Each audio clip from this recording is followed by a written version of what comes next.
Welcome to Cultivating Conversations podcast. My name is Letitia Newby and I am your host. I'm an HR professional, the owner of Cultivate HR Consulting, and I'm a licensed attorney. And this podcast is a place where we talk about all things HR and workplace. Okay.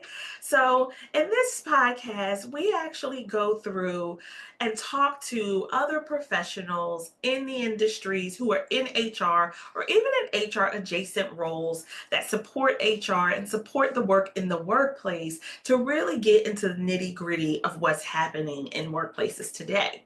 We talk about the good, the bad, and the ugly, okay? We keep it real on this podcast and we have real conversations with real professionals who have real experiences. I wanted to just come and tell you a little bit about myself so that you can get to know me, you can hear my story, and then we can get into more stories from more professionals in the industry.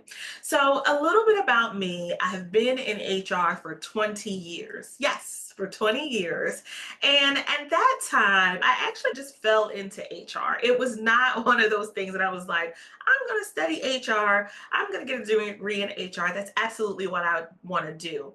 To be honest, it wasn't a job that I had actually really even heard of before it was introduced to me by my CEO. So I was working for a company. It was a smaller nonprofit company. And at the time, I was working as like the administrative manager, handling payroll and time cards and paperwork. And so my CEO came to me and said that they really had a need for some additional HR support and wanted to see if I had an interest in HR. And so I was like, of course, yes, I'll absolutely do that. And it just so happened that around that same time, I had decided to go back to school. And the degree that I found that I seemed like I might be interested in was HR. So I was going back to school for actually a degree in business administration, but I had a minor in HR. And I remember when I chose that degree, I remember looking at the degree program thinking, oh, this seems like something I could do, not really fully understanding even what I was getting myself into. But I went ahead, I started the program, and lo and behold, I always say, like, God has a plan because it was just a couple of days later where my CEO pulled me into his office and said, hey, do you think you could help us with some HR stuff? And I was like, yes, I'm actually going to school for this now. So it was a really interesting time where I was learning about HR, but really still in the administrative space in HR.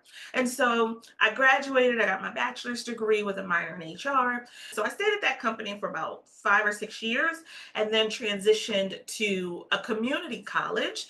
And in that position, I worked as a benefit specialist. So I did all benefits day in and day out, right? Open enrollment, benefit changes, managing benefit bills, doing benefit training. All I did was teach people, talk to people about their benefits, retirement, all of those things. And so I decided to go back to school. At this time, I was going to graduate school to get my master's in HR. And I was learning a lot. My master's program really laid a solid foundation for me to really teach me a lot about HR and how to do HR correctly. And so, in my master's program at this time, I graduated from my master's program in 2012. And at the time, there was no SHRM certification. SHRM was an entity, but there was only the HRCI certification. So that's your PHR, SPHR, GPHR, and then there was a California PHR. I think it was PHRCA, is something like that. And so my university at the time said to graduate from this HR program, you either need to sit for our 4 hour final exam, or you can sit for your 4 hour equivalent certification exam. And so I was like, if I'm going to have to sit for a cumulative exam, I might as well try to get my certification.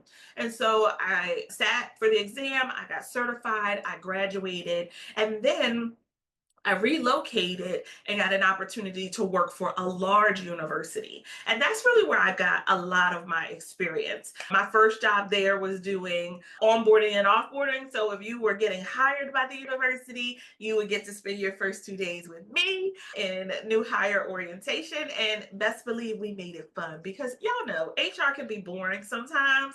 And so I had a flair for we are gonna make this fun and all the things that we're gonna talk about. And I really loved that. Like I think it really introduced me to this idea of training and development that I didn't realize at the time, which is a space that I have lots of passion around. But from there, then I was elevated into other roles. I became an HR consultant where I feel like I got a lot of really great HR experience, and then on to being an HR director. And then I transitioned companies and became an HR VP, and then ultimately in the C suite for a national nonprofit.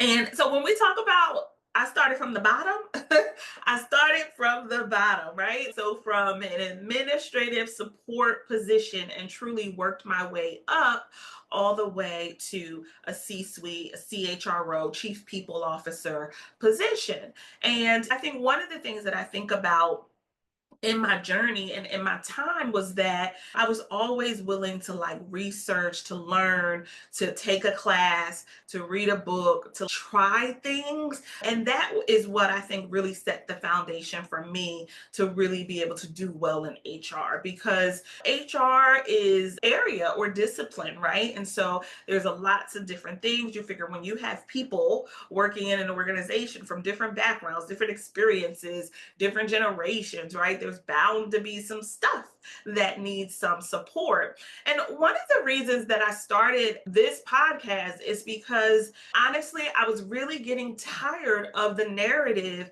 that HR is not your friend. You can't trust HR. Don't go to HR. They're not there for you. They're only there for the company. And while there may be some organizations where that is truly how the HR person operates, as with any job, right? There's always people who do not do their job well. But one of the things that I saw over and over again, I met a lot of HR professionals, connected with a lot of colleagues, had lots of conversations.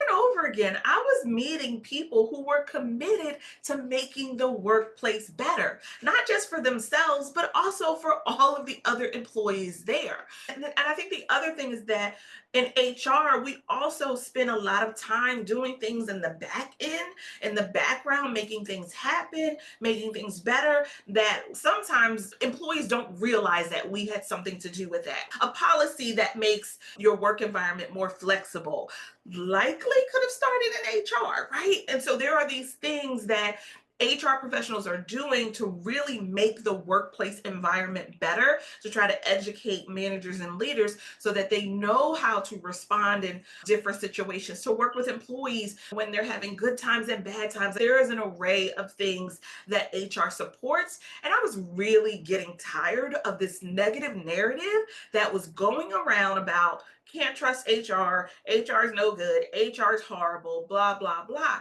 Because I know so many amazing HR professionals who work tirelessly day in and day out to really make the work environment better. I thought this was a perfect opportunity for me to use my platform to highlight not just my experiences in HR, but to talk to other professionals, individuals who are in HR, individuals who are in HR adjacent roles, individuals who are not in HR at all, but may have had an impact or an influence from HR in their organizations, and to really try to uplift those stories, right? Because I want to show an alternate perspective, right? And I'm not saying that some of those negative experiences don't happen, they absolutely do.